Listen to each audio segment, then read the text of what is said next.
Since a child, I've always wanted to draw, paint, anything, with markers, pencils, anything I can get a hold of. I always wanted to see what I can do with them.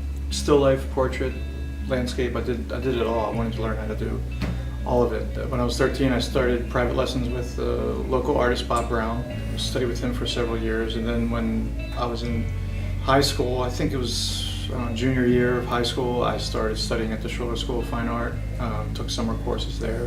And then once I graduated high school, I went full-time to the Schiller School, learning the old master style of painting. Nothing was abstract or self-expressionism. It was very regimented in the classical way of learning. After I graduated art school, I had a studio that I built in my property, my parents' property. It was kind of small, but I had people that wanted to paint along with me.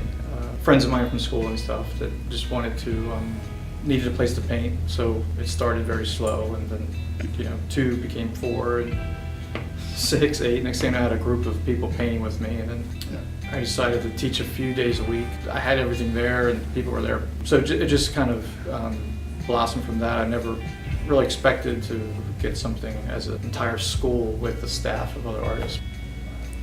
As a Zoll Studio School of Fine Art, it's been open for 10 years. So I've been teaching for over 25, probably 24 years, something like that.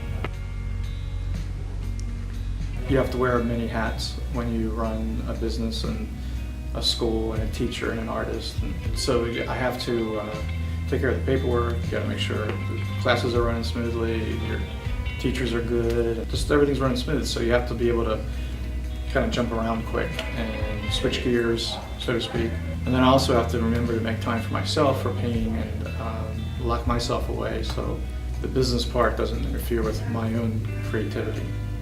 The method and techniques that I use are pretty involved. I use the old methods of the masters with, I make all my own paint. By using pure pigment that I grind myself, you can really control the amount of color and the intensity. With tube paints that you buy off the shelf, they're diluted with a lot of oil and fillers.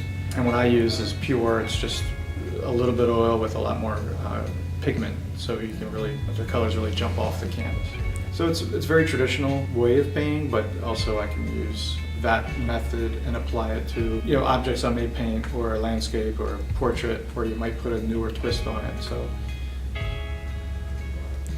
I'm influenced at any given time by anyone or anything. Going through museums when I was a kid, at the National and at the Met in New York, it's just countless. I can't really, Rembrandt, of course, Frans Hals, just a lot of the old masters. That whole movement, I think, was my inspiration. Normally, for the most part, I paint so many paintings a year. At the end of the year, I have a show at a gallery. It's one of my favorite times, because between the kid classes and the adults, we have 700 adult paintings and about 300 youth paintings from our youth group. And that's a pleasure to see. That's what makes it all worthwhile, is seeing the growth of everyone, the camaraderie of everybody, and just the community as a whole. It's just a great place to be around a lot of people who have the same interest.